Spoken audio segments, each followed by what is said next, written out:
Narayana health లైన్కి స్వాగతం. నా పేరు డాక్టర్ విజయలక్ష్మి. నేను నారాయణ మెడికల్ కాలేజ్ హాస్పిటల్ కంటి విభాగంలో ప్రొఫెసర్ అండ్ హెచ్ఓడిగా పనిచేస్తున్నాను. ఈరోజు మనం పుట్టిన పిల్లల్లో మరీ చిన్న వయసు ఉన్న పిల్లల్లో నీటి కాసులకు సంబంధించిన వ్యాధి గురించి మాట్లాడుకుందాము. చాలామందికి చాలా డౌట్స్ వస్తూ ఉంటాయి.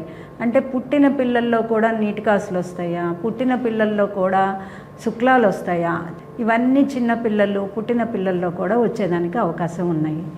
ఎందుకు ఇవన్నీ వస్తాయి అని అంటే పేరెంట్స్ అంటే తల్లిదండ్రులు కానీ వాళ్ళ తాత ముత్తాతలు కానీ వంశంలో ఎవరికి ఉన్నా కానీ వంశపారంపర్యంగా వచ్చే వ్యాధులు కొన్ని.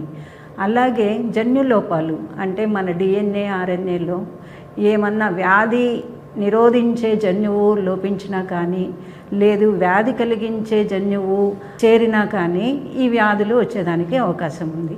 చిన్నపిల్లల్లో నీటి కాసులు వచ్చిందంటే పుట్టిన పిల్లల్లో కూడా నీటి కాసులు వచ్చినప్పుడు ఎలా గమనించాలి అని అంటే చిన్న బిడ్డ కన్ను కొంచెం సైజు ఎక్కువగా ఉంటాము, అలాగే కన్నేమో కొంచెం నీలి రంగులో ఉంటాము. నల్లగుడ్డు ఉన్న సైజు కన్నా ఎక్కువ ఉన్నప్పుడు మనం గమనించాలి.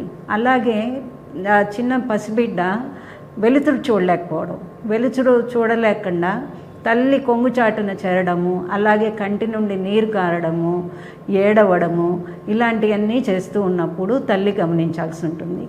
ఎప్పుడైతే బిడ్డ ఇలా కంటి నుండి నీళ్లు గారటం, కన్ను పెద్దగా కనిపించడం, అలాగే వెలుతురు చూడలేకుండా పోవడం, ఇలా ఎప్పుడైతే తల్లి గమనించిందో అప్పుడు వెంటనే డాక్టర్ దగ్గరికి తీసుకొని వచ్చినప్పుడు దీనికి అన్ని పరీక్షలు చేసిన తర్వాత కంటిలో ఒత్తిడి పరీక్ష కూడా చేస్తాం. అంటే కంటిలో ఒక ప్రెషర్ అనేది ఉంటుంది. మామూలుగా 10 నుండి 20 మిల్లీమీటర్స్ ఆఫ్ మెర్క్యూరీ అంటాము.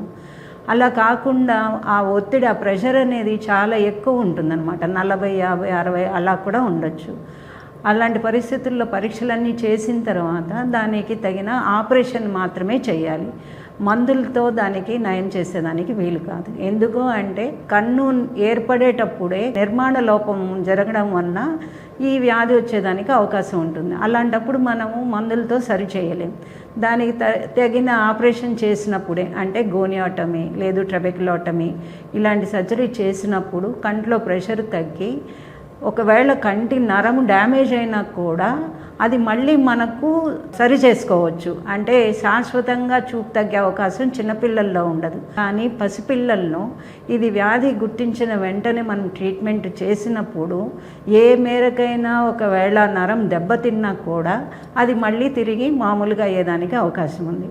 సో తల్లిదండ్రులు ఎవరైనా పిల్లలు కంటి సైజు పెద్దగా ఉండి నల్లగుడ్డు సైజు ఎక్కువగా ఉన్నప్పుడు, అదే కన్ను కొంచెము నీలి రంగులో ఉన్నప్పుడు, పసిపిల్లలు ఏడుస్తూ ఉంటాము, వెలుతురు చూడలేకపోవడము, ఇవన్నీ ఉన్నప్పుడు వెంటనే డాక్టర్ సలహా పాటించుకొని తగిన ట్రీట్మెంట్ తీసుకుంటే ఈ కంజనిటల్ గ్లాకోమా నుండి నివారించుకోవచ్చు. ధన్యవాదాలు.